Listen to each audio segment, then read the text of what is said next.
আমি তো আজকে 3 দিন যাবত আমরা সবাই কিন্তু এই ব্যাপারটা বলতেছি। আমরা কিন্তু অলরেডি 5 তারিখ থেকে টিকা কার্যক্রম শুরু করেছি এবং আজকের এই বিশ্ব স্বাস্থ্য দিবস উপলক্ষে খুব আনন্দের সাথেই বলবো, আমরা একটা বিরাট বিগত 2টা সরকারের একটা বিপর্যস্তকর স্বাস্থ্য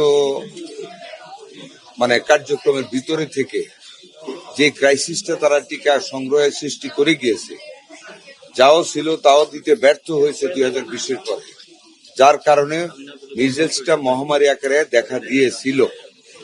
এখনো মিজেলস আছে, বাট আমরা কিন্তু অত্যন্ত মাননীয় প্রধানমন্ত্রী জনাব তারেক রহমানের গতিশীল এবং বিচক্ষণ নেতৃত্বে আমরা কিন্তু জিনিসটাকে স্ট্রিমলাইন করতে পেরেছি। We have been able to arrest the critical situation of the attack of the measles. আমরা 5 তারিখ থেকে কিন্তু আমরা টিকা কার্যক্রম শুরু করেছি।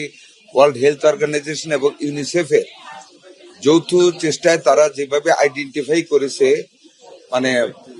সবচেয়ে বেশি সংক্রামক এলাকা মিজেলসের 18টি ডিস্ট্রিক্টের 30টি উপজেলা, আমরা 5 তারিখ সকাল থেকে আমরা টিকা কার্যক্রম শুরু করেছি। আমাদের ওই দিন লক্ষ্য ছিল 76,000 বেবি আমাদের টিকা নিবে। আলহামদুলিল্লাহ 73,000 বেবি সেই দিন টিকা নিয়েছে। তার মানে আমরা 96% পর্যন্ত সফল হয়েছি প্রথম দিনেই টিকাদান কর্মসূচিতে।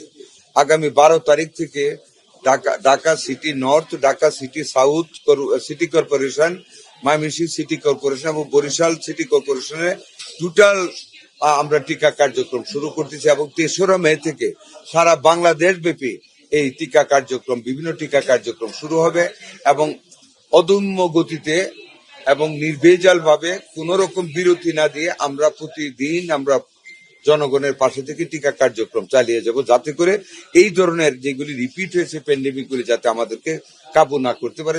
সেই ব্যাপারে আমাদের জনস্বাস্থ্য সঠিক রাখার জন্য, আমাদের ভবিষ্যৎ প্রজন্মের সুরক্ষা করার জন্য স্বাস্থ্যের আমরা কার্যক্রমগুলি চালিয়ে যাচ্ছি। আমরা টিকা ইউনিসেফের মাধ্যমে কালেক্ট করতেছি এবং ইউনিসেফ আমাদের দিচ্ছে, গ্যাবি আমাদেরকে দিচ্ছে। এটা হ্যাভ রিপিটেড, আমরা অন্য কোনো ফার্মের কাছ থেকে টিকা কিনিনি। আমরা বিভিন্ন জায়গা থেকে অ্যাটাচমেন্ট বৃদ্ধি করে ডাক্তার দিয়ে যাবো, টেকনিশিয়ান দিয়ে যাবো, নার্স দিয়ে যাবো, এটার জন্য কষ্ট হবে না। আপনারা জানেন আমরা এই মিজেলসটাকে ফাইট করার জন্য এই যে আপনি যেটা বললেন, শুধু ডিএনসিসি না, আমরা প্রত্যেক জায়গায় আইসোলেশন বেড আমরা গ্রাম লেভেল পর্যন্ত বলে রেখেছি। 3টা-4টা বেড করে আমরা ওখানে রেডি রাখতেছি। বড় বড় হসপিটালগুলিতে পর্যাপ্ত পরিসরে ওয়ার্ডের ব্যবস্থা করা হচ্ছে। ইন্টেনসিভ কেয়ার ইউনিট যেখানে যেখানে আছে এগুলিকে শক্তিশালী করা হচ্ছে, ভেন্টিলেটরের ব্যবস্থা করা হচ্ছে। আমরা মেজার্স নিচ্ছি। ডাক্তার যেগুলি বলছেন এগুলি শর্টেজ আমাদের অনেকখানে আছে, সেখানে কিন্তু রোগী আর ভর্তি নিতে পারছে না। আমরা অন্য জায়গায় আমাদের আরো আমরা শিশু হাসপাতাল আছে, আমরা সব জায়গায় খোলা করতেছি, বিভিন্ন জায়গায় শিফট করতেছি। কাজে এটার অসুবিধা হবে না। তবে একটা জিনিসও স্বীকার করেন, মিজেলস এরিয়াটা কিন্তু আল্লাহর মধ্যে কিছুটা কমে আসছে। টিকা কার্যক্রমও চলছে, কিছু কমে আসতেছে।